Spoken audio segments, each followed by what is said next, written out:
It gradually got worse, and it would be like sharp shooting pains through my hand, and to the point where I could not use my thumbs. I mean, some people have terrible symptoms that have been going on for years, and they just have finally had enough, and it's time to get it addressed. You just can't imagine what it's like not to have a thumb. I love to cook.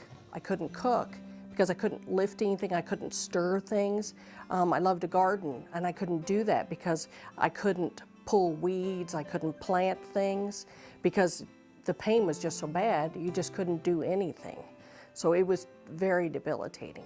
People have concerns about the pain of surgery or how they're going to feel afterwards, but with most hand surgery, the irritation and pain is very minimal. It's kind of sore, but it wasn't the stabbing pain that I've been having for so many months. The relief can be almost instant and very gratifying for the patient. I'm pain-free now, so I'm able to do whatever I want to do again. I'm cooking again, I'm gardening, I've got my thumbs back, which I know doesn't sound like much, but if you don't have a thumb, it's very difficult to do anything.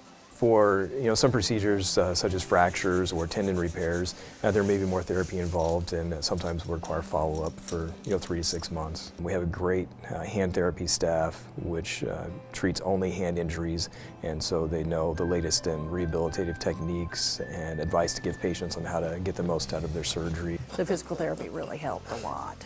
Without it, you wouldn't be able to recover as well as you could with it. I mean, the whole experience was very positive for me. Everything was right there. They make it as easy as they can. You can tell. They really care. Staff, everybody, they were awesome. They made a real difference in my life.